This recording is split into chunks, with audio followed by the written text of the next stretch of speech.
Once upon a time there was an old man and an old woman, and they had no children, said Claudia sadly as she washed the dishes after celebrating her 40th birthday. Come on, Claudia, we're still young. Shane tried soothing his wife in a cheerful voice as he wiped the plates beside her. The woman grinned and suddenly asked seriously, Don't you regret being with me? Maybe you could have had children with someone else, but I don't regret it at all, Shane said firmly. Our life hasn't become any worse, has it? They say the first child is the first quarrel, but we have no children, so there have been no quarrels. Is that a bad thing? Of course it is, Claudia agreed. She didn't want to argue with her husband about it, especially since they had long ago accepted the fact that they would not have children. They had never even considered breaking up because of it, and now, almost 20 years after getting married, that thought was even more distant. However, as they grew older, both spouses started having secret thoughts about the possibility of loneliness. Their parents had passed away, and they had no siblings, so if one spouse lost the other, they would be all alone in this world. However, they didn't speak about it aloud. Why worry before it's time? Soon after that conversation, Claudia suddenly started feeling unwell and became worried.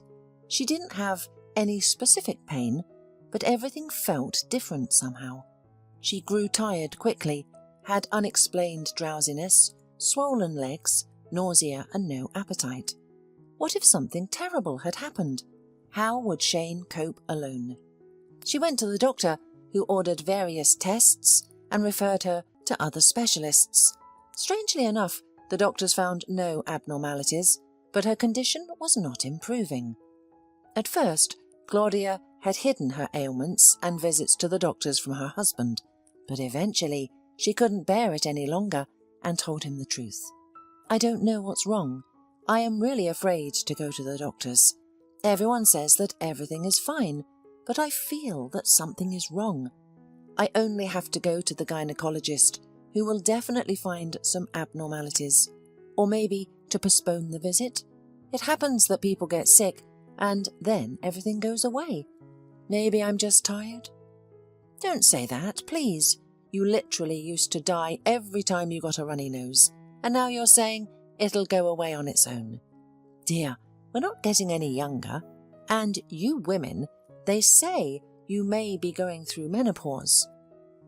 You can get all sorts of ailments during that time. Maybe you too. You should see a doctor. See if they'll prescribe you some medicine. Yeah, listen, you're probably right. I hadn't thought of that. That makes sense, agreed Claudia, whose mood was really unstable due to her health problems. Every now and then she wanted to cry. Having calmed down his wife, Shane went with her to the doctor, saying that he would wait near the clinic. And he didn't recognize his wife when she came out. She looked so amazed and enlightened. What is it? What did the doctor say? He asked. Well, he said that in 6 months our menopause will be born. Claudia replied with a broad smile. Who will be born? Shane did not immediately understand. A child will be born, Shane. I'm pregnant. Can you imagine? As if not believing her own words, Claudia replied, and tears ran down her cheeks. Really? Really? Shane asked in bewilderment, not knowing whether to rejoice or be frightened by this news. Well, is that a good reason to joke? I'm telling you in all seriousness. I told the doctor that I was probably going through menopause. She looked at me with laughter and said, Menopause? You're 3 weeks pregnant. Maybe more. I did not believe her, and she told me, the matter is yours, of course, but you will need to take care of yourself because the baby will still be born, regardless of your belief. And she was laughing at me, and I'm standing here, laughing and crying too. What is it, Shane? It's been 10 years since we dreamed of anything like this. We've accepted that God didn't give it to us. That's it. And this news. Claudia, you're kidding. Shane still couldn't believe it. Stop joking. Is it really true? It's true, and you are right. We're not such an old man and an old woman. We're young parents." When the couple walked home from the outside, they seemed young, in love, perhaps even a little champagne. They laughed, they hugged, they chatted, they were happy. As they approached the house, Shane came to his senses and gently took his wife under his arm. "That's all very well, Claudia, but you must take great care of yourself. How are you feeling? And anyway, what did the doctor say about what you may eat, what you may drink, how to behave in general?" "The doctor said everything is going well. Now I'll have to visit her regularly, get checked, have tests, go through all the procedures that will be prescribed. It's just like any other pregnancy. Nothing special. It's not like I'm an alien, so there's nothing unusual about my condition. I have every chance of having a baby at term. Of course, I feel not very well, but many pregnant women feel like this, or maybe even worse, I don't know." But no matter how much Claudia cheered up, she didn't feel very well. The doctors reassured her that it was only natural, and when it turned out, after the ultrasound, that she was carrying twins, everything became clear. Your body is not so healthy as in your 20s.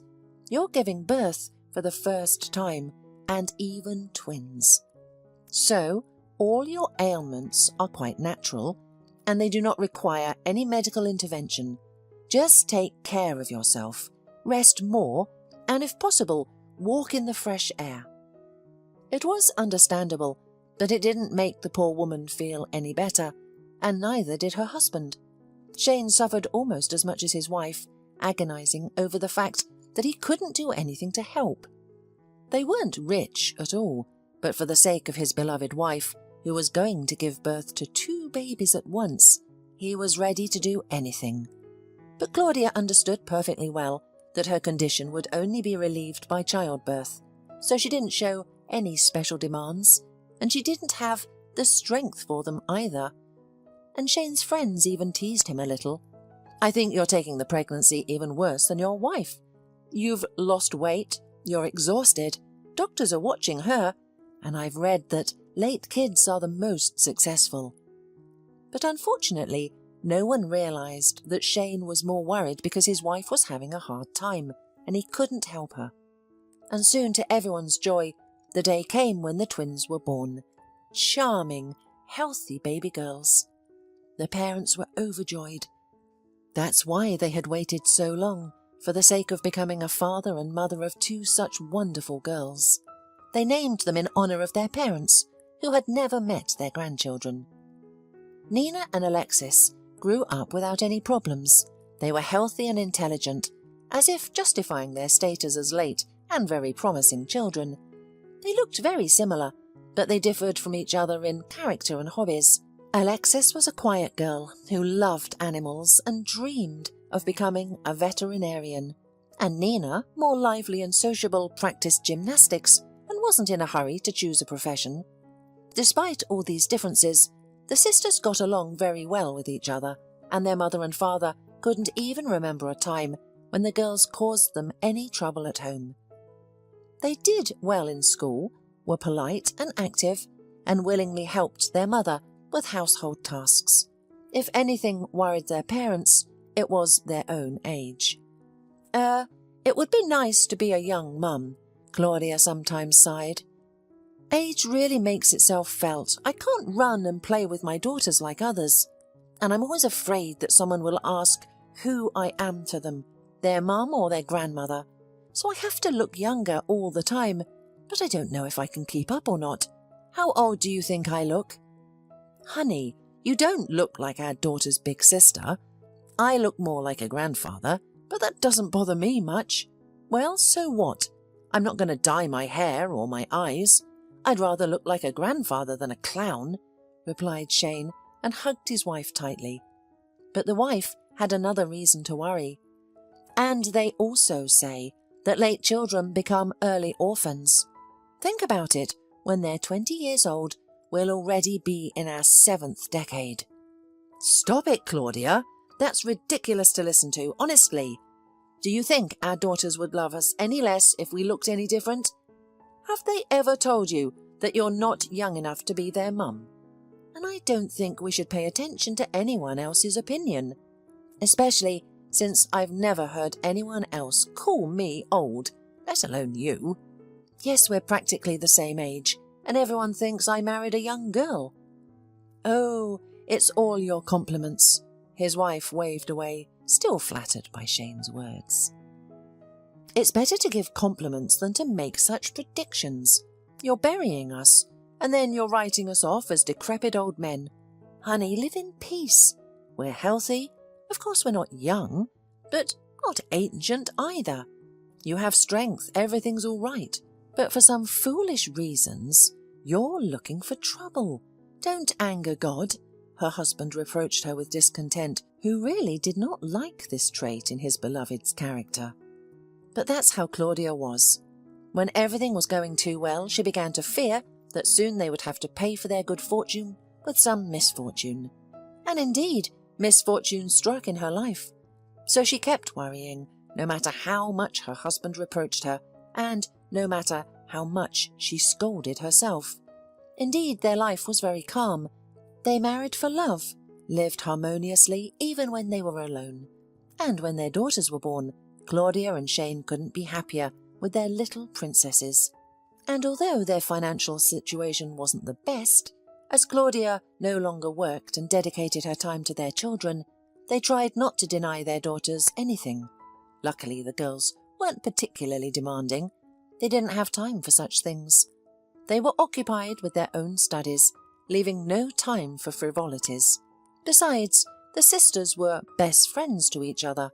They didn't need to compete with other girls in terms of clothes or toys. They had everything in common. And on the 15th birthday, Alexis suddenly asked for a special gift, a dog.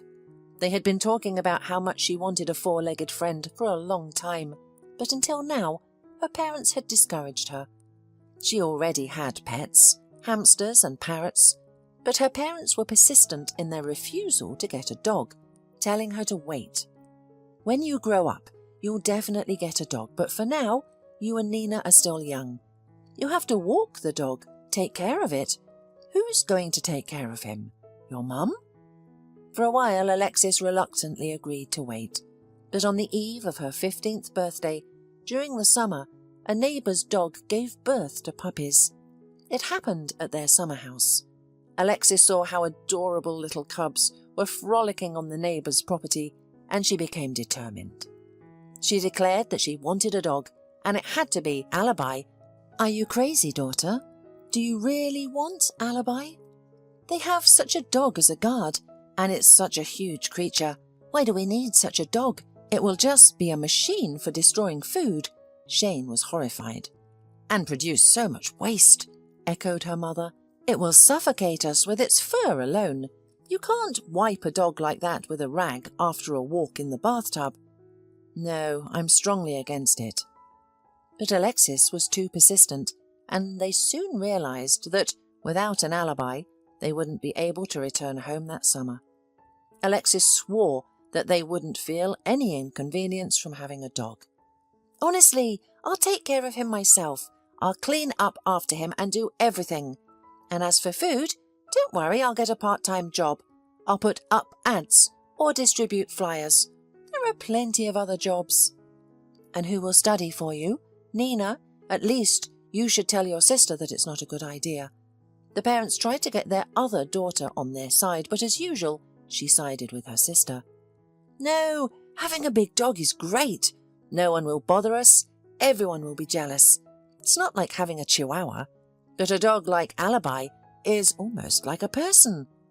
In short, in the confrontation between the children and the parents, the girls won, of course. The neighbour agreed to sell them a puppy. Alexis chose the one she liked the most and named him Charlie. Everyone immediately fell in love with this little boy, who was already the size of a human toddler. He was cute, fluffy, mischievous, but already smart and well aware that his main and only mistress was Alexis. He also loved the other members of the family, but Alexis was his supreme being. Once, when her father scolded her sternly, Charlie even growled threateningly at him, although in general he was a very friendly dog and incredibly cute as a puppy. No passerby could pass by without being captivated when Alexis took her little furry friend for a walk, but it was already evident that he would grow up to be a huge dog. Sometimes, while caressing the puppy, Claudia would say, "Oh, Charlie, if only you could stay forever as a little teddy bear. Such a cute, mischievous boy. But you'll grow up to be a good calf or even a bull." Alexis fulfilled her promise and took great care of Charlie. She practiced with him, took him for walks, taught him various dog tricks, and even completed a course for young dog trainers to properly educate her furry friend. She also managed to find a part-time job, despite her parents' disapproval. Of course, they could provide for the dog, and Alexis needed to focus on her studies. However, she realized perfectly well that support for her, Nina, and their four-legged companion was not easy for her parents. Charlie had a big appetite and required high-quality food for his well-being. To make matters more challenging, Charlie grew much faster than children do. Another problem was that soon only Alexis was capable of taking Charlie for the walk. He had become a big, strong, and highly active adolescent dog. It was difficult to keep him on a leash, and letting him roam freely was out of the question, due to people's fear of such a large dog potentially attacking them. Though Shane and Claudia occasionally expressed regret over Alexis's choice, she was content. "I can walk at night now, and no one can touch me," she said. "But why do you need to wander the streets at night?" her father would ask. "It's Nina who has picked up that trend, but at least she has a beau accompanying her."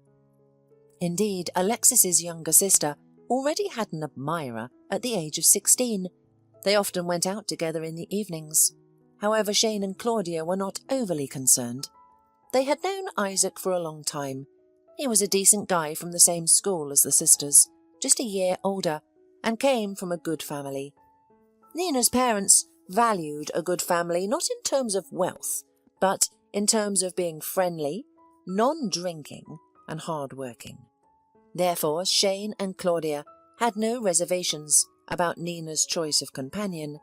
They were more upset by Alexis's choice. "What kind of life do you have, Alexis?" her mother would ask.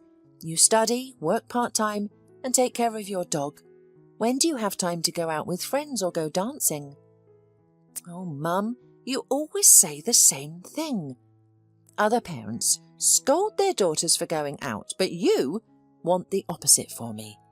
By the way, thanks to Charlie, I've met many interesting people. I'm never alone when I go out because there's a whole group of us dog owners, and they're all good people because you can't be a bad person and own a dog. So don't worry, I don't need to go out at all." "Yes, on one hand that's a good thing," her mother agreed, "but on the other hand, you will never have a second youth anymore, and you want to spend it on a dog. Look at Nina, she's so happy and radiant." "I'm happy too, honestly," replied the daughter, embracing Charlie. Looking at her, there was no doubt that the girl was happy, and all the mother's doubts were unfounded. But what mother doesn't worry about her child? "I hope it doesn't take too long for my daughters to have babies. It is better to be young parents anyway. It's good that Nina will marry early. At least I will be able to admire her happiness and, God willing, wait for grandchildren. Well, and maybe," looking at her sister, "Alexis won't delay with this either.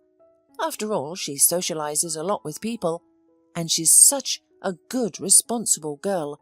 Who else to love if not her?" Claudia habitually pondered about her daughter's future.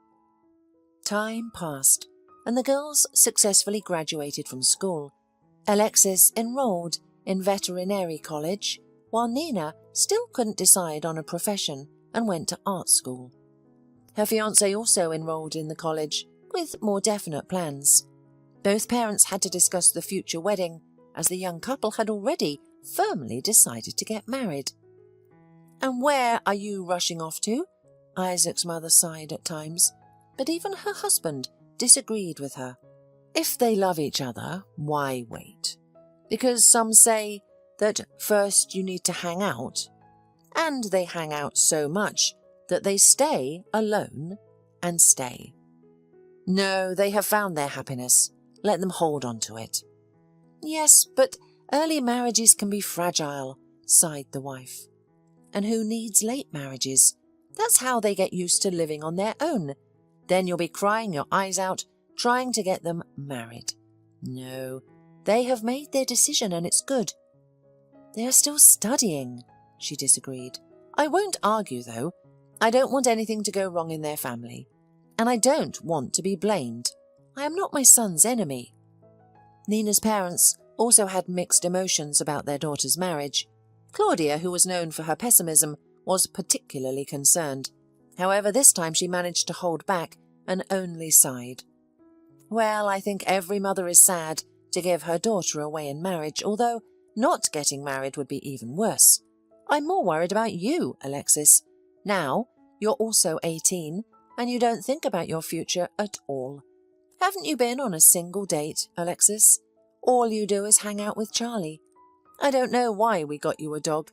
If it were a smaller dog, I'd go out with him, but not with this beast." "Mum, make your mind up about what you're upset about. Are you upset that Nina is getting married, or that I'm single?" Alexis laughed angrily. "And trust me, Charlie will not interfere with my personal life. And if you want me to go on dates, I'll start soon, so don't worry. We have plenty of guys at vet school. Then I exactly won't have time to take care of Charlie. You'll have to do it instead of me." "Oh, no. Then don't go out with them, or take your beast with you on the dates. By the way, dogs are the best way to check out potential suitors. Charlie won't let just anyone have you." Claudia seemed to be joking, but there was still some anger behind her words. What was it? Every conversation with her daughter somehow always revolved around the dog. No matter what they talked about with her, all they heard was Charlie, Charlie. Let's say Alexis gets married and has kids. Will the dog still be her top priority? Even now, when she comes home, the first thing she asks is what Charlie ate and how he behaved. Not how her parents are feeling or what are they doing. But in general, Alexis was fine, so such thoughts of her mother were rather fleeting. Besides, she had to think about her other daughter, who was about to leave the house. They could offer her and Isaac to live with them. After all, they had a 4-bedroom apartment, so they could have their own room. But the young husband probably wouldn't want to live with his mother-in-law, and their spacious apartment could be cramped for all people, plus a huge dog that's almost like a person. Not to mention the fact that the young couple might have a child soon, which the future grandmother desired the most. Claudia felt the disadvantages of being a late mother more and more often. Even her future wedding, Nina discussed more with her sister than with her directly. Of course, she included her parents in the discussions, but when it came to choosing the bride's dress or the wedding venue, the decisive word often went to Alexis. It's not that Claudia was offended by it. She understood perfectly why it was that way, but she often thought that if she were younger, she would have been more actively involved in her children's lives. And when it was Alexis's turn to get married, they would be even older. Although the girls never discussed their parents' age, Claudia could feel that they were not on the same wavelength. Meanwhile, Alexis was genuinely happy for her sister and often whispered with her about the upcoming marriage. The girls didn't mean to offend their mother, and frankly speaking, it wasn't about age, but because they were best friends as well as sisters. "Tell me, do you really love Isaac so much?" Alexis said. "Of course I do. You know, when he's not around, it feels like I'm not really living. I want him to always be by my side, and it will be very soon. I even thought about transferring to his college so we could always be together there. But we'd still be in different courses, because it would be too difficult for me. I'm not good at math. And you know, Alexis, being apart, but knowing that we'll see each other soon is not so bad. I'm so happy when I see him. It's like a light bulb turns on inside me. That's great. I'd like to feel that way about someone. Although, you know, I really liked a boy back in high school. I was even convinced that I was truly in love with him. I thought we would get married, but he didn't even know. He didn't pay any attention to me at all. Alexis laughed. But it's gone. You're not in pain anymore, are you? Nina asked anxiously. I didn't suffer much then, and I don't suffer much now.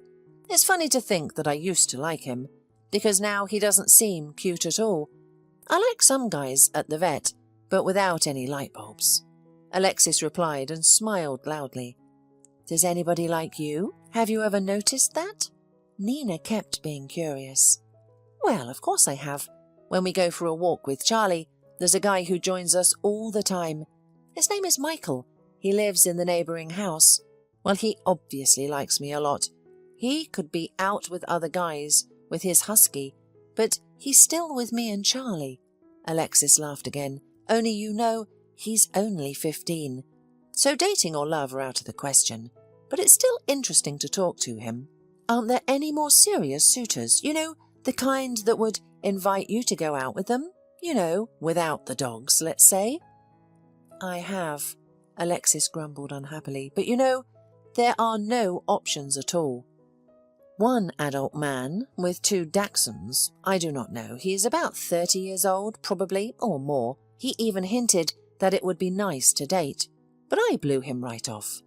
And another one, he's with a border collie. You've seen him. I think the dog's name is Cherie. He was hitting on me too. But you know what? He's married. I try to stay away from him now, of course, if he's out with his dog. I'm ashamed even to be seen by his wife now. Oh, why should you be ashamed? You weren't flirting with him, were you? Of course not. I didn't even know how to do it. In fact, I don't know if I'll ever get married. I don't feel like it. Although when we were picking out a dress for you, I was looking for one for me too. Will you let me try yours on? Or is that bad luck? Of course, you're not a stranger. You're my own sister. And what's more, you're my twin. You and I are almost one and the same. That is, you're my other self. Nina laughed. She was so happy on the threshold of the wedding, so beautiful when she measured her outfit. Isaac seemed to have equally strong feelings for his bride. He, too, tried not to leave Nina's side for a day. At every meeting, he rushed to her as if he hadn't seen her for a year, even if the separation lasted only a few hours. It was hard not to envy such a feeling and wish the same for herself. Isaac was a loving, reliable, smart young man.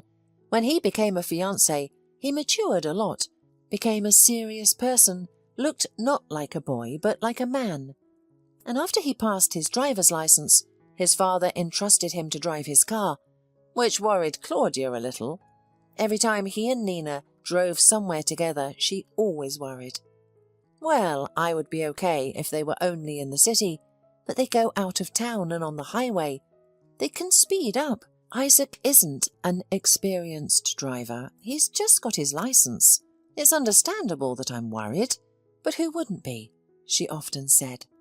Meanwhile, the wedding day was steadily approaching. Everyone was already counting the hours until the registration. A few days in advance, the bride and groom went to the restaurant chosen for the banquet. They took Alexis with them as the main consultant. Be careful, Claudia reminded them. She and her husband went outside to see the young people off and to take Charlie for a walk. But suddenly, the dog began to behave strangely, became anxious, whimpered and rushed to his mistress. And it was really unusual because before Alexis often left the house on her business without Charlie, and he was always quiet. Well, what are you, Charlie? I won't be long. I'll come home soon. I'll bring you something tasty, and in the evening we'll go for a walk. For a whole 2 hours. Honestly, you'll go to the playground and meet your friends. With Wolfie and Richie. Wait a bit. We'll be there soon. Dad, hold him. Great, you've totally spoiled the dog. I'm not going to walk him for hours, just to meet his needs, that's all. Just don't cheat. In the evening you should really walk him, so that his paws are tired, and he sleeps like a dead man, or rather dead dog. Alexis embraced her pet once again, making all sorts of promises, but it didn't seem to calm him down. As she got into the car and waved her hand at Charlie, the dog went berserk and chased after them with a long howl, causing Shane to struggle to hold the leash. "What's wrong? He's going to drag me along. What a strong dog. Let's go home. Your mistress will be here soon." Oh, she spoils the dog. I can't imagine what she'll do to her children if she pampers them like that. "Shane, they shouldn't have left. The dog must have sensed something," Claudia wailed in fear. "Should we call them? Should we bring them back?" "Are you okay?" "Well, let's bring them back then. Let's let the dog ruin their plans and yours. Go home, Charlie. Where's your home? Let's go. Come on, Claudia. The dog just misses her." It broke my heart when he howled. It's not a good sign. Come on, Charlie. Come on. Honey, don't pull Daddy. You won't catch up with the car anyway. Soon Alexis will be back and you'll go for a walk. "Oh, I can't calm down. I feel something bad is ahead," the distressed mother said, and almost passed out with anxiety. Meanwhile, Shane kept persuading her. "The dogs don't sense anything. Be quiet. Remember, have any of your bad omens come true? No, never. So calm down. Aren't you tired of always seeing the negative side of things?" Shane himself was anxious inside too. He didn't know why, whether it was because of the dog's behaviour or his wife's distress. Mostly he blamed Claudia for actually scaring herself, which in turn frightened him. Surely it was the result of her superstitious nature. She believes all sorts of nonsense. Soon she'll start going to some fortune-tellers to remove curses or something, he thought with annoyance. At home, Charlie seemed to calm down, lying down in his spot, resting his head on his paws and staring off into space. "Well, you see, he's lying there quietly. He doesn't need anything," said Shane, who had noticed a big tear rolling down from the dog's eye. "And it's time for you to calm down. You're getting all worked up. Take a pill for your blood pressure." "What does that have to do with it? You know, anything can happen on the road." "What could happen? They're not going to the North Pole. It's just a short trip. You could have gone with them, though, because they could go overboard with their expenses. You would look at the budget." This change of topic had a calming effect on Claudia. She started talking about how much money they had set aside. "But what are we going to do if Alexis decides to marry soon?" "Come on, we'll figure it out. I don't think she'll be leaving any time soon. There's still a year or two left. We'll save up." No sooner had the couple distracted themselves with talk of business than a long, chilling howl came from the living room. Charlie lifted his head and let out a hopeless howl. Claudia clutched her heart and, without saying a word to her husband, began dialing the phone numbers of her daughters. "They're both not answering, Shane," she said to her husband, who was also looking at her in fear. "What should we do?" And then the phone, which she still held in her hand, rang. Claudia cried out in surprise and, without looking at the screen, threw the phone onto the sofa as if it were a ready-to-strike snake. "No," she weakly cried. "No, I'm not going to answer," and slowly approached the door. Shane picked up the ringing phone, put it to his ear, and listened for a long time. Then he sank into a chair, looking back at his wife, who stood frozen. Her pale face expressed both horror and understanding of what her husband had just heard. The car, in which their daughters and Isaac were driving, collided head-on with a truck on a dangerous turn. The collision left no chance. The bride and groom were instantly killed. Alexis survived, but she was in a coma in the hospital. Instead of a wedding, the parents now faced a funeral. Nina was dressed in her wedding dress and veil. The groom was buried nearby, in the very suit he was going to wear for the wedding. Isaac's parents had an older son, while Nina's parents were left only with the hopes for Alexis's recovery, although there was little hope left. The doctors did everything they could, but it yielded no results. They exhausted all means, not wanting to let go of this young, vibrant life, but it was not enough. Father and mother turned from elderly, but quite sturdy people into decrepit old men in one. The world for them ceased to exist, lost all its colours, narrowed down to the hospital room where Alexis was lying. Every day they visited her in a hospital, hoping for a miracle, and the faithful dog eagerly awaiting their return. But every time as they entered with heavy hearts, Charlie dropped his head in disappointment, understanding that there was no good news. He barely ate and rarely ventured outside, preferring to stay home, occasionally whimpering in his sleep. "Quiet, Charlie, quiet," Shane soothed, gently stroking the dog's head. "Your mistress will come back. She promised. She'll be cured and come back."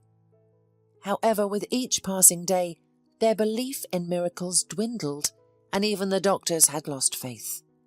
They sympathetically looked at the parents and kept saying that they should wait and hope, that the human brain was too complex and everything was possible. But it was clear to Alexis's parents from the look in their eyes that perhaps not everything was possible. They were already being prepared for the worst outcome. But how can one be prepared for that? The depressed father and mother arrived at the hospital, enviously looking at other visitors who had brought bags of treats. It was a sign of hope. Meanwhile, their daughter was sustained solely by IV drips, a testament to their unfulfilled hopes. Inside their daughter's room, they gazed at her motionless body, longing for her recovery, uncertain if it would ever happen. Even the doctors refrained from entering the ward, exchanging only sympathetic gestures with the inconsolable parents in the corridor. However, one young doctor stood out, catching Claudia's attention. She sensed that his concern for their daughter went beyond his professional duties. Yet Alexis was not a sleeping beauty who could be awakened by a kiss. Love alone could not conquer this battle. What a beautiful couple they would have made, thought the grief-stricken mother. One day, upon entering their daughter's room, the parents encountered a consilium of doctors. Realizing that the fate of their child hung in the balance, they stood motionless by the door, for their lives depended on the outcome. The doctors turned to face the two grey figures, barely noticeable, if not for their bright blue shoe covers. It was the young doctors who addressed them. "Let's not conceal the truth. Your daughter's condition is critical. The only option left is to try an experimental medicine that has shown promise in trials, but we need your consent. Will you give it?" Claudia and Shane exchanged glances. A new medicine? An experiment? Desperate and devoid of hope. Could they refuse such an opportunity? "Take your time to consider and then inform me of your decision. There are no other alternatives. No one knows what else to do. She may continue to exist like this, but this is not the life you wished for your daughter. Moreover, the costs of ongoing care will be substantial," explained the doctor before departing with the others. Shane and Claudia stayed alone. Well, what can we do? In the end, there will only be one ending. "Let them try," the father said. "I understand that it cannot get any worse," his wife agreed. Yet they were acutely aware of the exorbitant cost of both the previous treatments and the new one, a sum they could not possibly afford.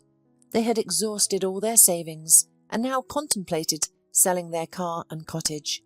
They began searching for buyers, knowing that time was of the essence. They did not consider their own living arrangements. for they had no intention of living if their second daughter did not survive. Perhaps now Alexis would have a chance at life. Even if she remained disabled, her existence would be a blessing. Come on, Shane, let's agree. What choice do we have? Yes, the doctor is young and may lack experience, but I can see his genuine concern for Alexis. He wants her to recover as much as we do, since there are no other options. You're right, Claudia. She cannot endure this state indefinitely. Something has to change. With their decision made, they visited the doctor's office to convey their agreement to proceed with the new treatment. Returning home, they anxiously awaited news from the hospital, aware that the treatment had yet to commence. But then, unexpectedly, Charlie, seemingly understanding their plight, lifted his head once again, his eyes brimming with hope as he looked at his owners. Well, Charlie, Claudia sighed, stroking the dog, either Alexis will return to us, or we will go to her. Stay calm, don't rush, she said, noting the dog's apprehension and whimpers. It's easier with a dog. They'll probably just put him down when the owners are gone. Who would want such a huge dog, even used to other people? Or maybe he'll just die of boredom. That happens to dogs too. Yes, he was young, but he was really on the verge. You go eat a little, or Alexis will come back and won't recognise you. Look how thin and shabby you've gotten, just like me and her father. The dog, as if understanding Claudia's words, wandered into the kitchen. He had really lost a lot of weight after what had happened, and now, apparently, he decided that it was necessary to tidy up a little for the arrival of the mistress. Shane and his wife hadn't eaten much themselves, and they didn't have the energy to cook, and now Claudia decided to cook something, otherwise her daughter would really get well while they'd collapse. True, it was still unknown whether Alexis would recover, and what would be the most favourable outcome. What if she remained an invalid, unable to care for herself? This was something they had not asked the doctors about. So more time passed, and it became clear that, alas, the treatment did not work. Alexis remained in the same condition. Dr. Milmore himself almost cried, telling them about his failure. He realised that this simply kills the parents, who were so hopeful for the recovery of their daughter. Of course, it was not his fault that the treatment did not work. He himself sincerely hoped for it. But now he had to tell the parents the worst part. Since the treatment isn't working and there's no hope, you should think about taking off life support. I am really sorry, but there is not even a little hope. The girl is only suffering by staying in such a state. Shane and Claudia had no more tears or words left, only nodded. They understood everything. It was useless to torture their daughter. There was no hope any more. To leave her in such a state, even if there was money, was simply cruel. Dr. Milmore apologised and left the ward, leaving his parents alone with their dying daughter. He had nothing more to say to them, and they had no words left, only to say goodbye to Alexis. Well, daughter, you see, we tried, and nothing worked, said Claudia, taking her hand. God willing, if you meet Nina there, tell her that we are deeply grateful to you both for the years you've been with us. And she stepped back, letting Shane say goodbye to his daughter. He too walked over and took Alexis's palm in his hands. He didn't have time for saying anything. From the corridor came some shouting and strange but very familiar dog barking and the stomping of heavy paws. It was Charlie. Having frightened both doctors, patients and visitors, he burst into the hospital and flew up to the right floor like a white lightning. By some miracle, he found the right ward and burst into it, howling, muffled. He ran to the bed, put his paws on it, and started licking Alexis's face. "What is it, Charlie? How did you get here?" Shane said in shock. Indeed, how could the dog find the clinic where he had never been, especially since their home was at least 5 kilometers away? But he found it, came running and rushed to his mistress. Dr. Milmore entered the room. "Whose dog is that? How did it get in here? Why?" he asked strictly. "It's Alexis's dog," Claudia explained. "He loved her so much. Let him say goodbye too. Honestly, we didn't bring him. I don't know how he found his way." The doctor nodded and left the room. Indeed, it was necessary to let the dog say goodbye, and it was hardly possible for anyone to take away such a huge animal who was in such a state of excitement. Leaving the room, he leaned against the wall, contemplating the loss of such a wonderful girl. Suddenly, he heard the beeping of sensors, indicating that the patient was regaining consciousness. It was a miracle. Alexis opened her eyes, and her gaze was quite meaningful. The first thing she saw was the dog's face. With a wheeze from her parched throat, she whispered, "Charlie." She recognized her mother and father, although she initially had no memory of why she was in the hospital. Days went after days, and Alexis started recovering slowly. Her intelligence was intact, and her muscles had not atrophied too much.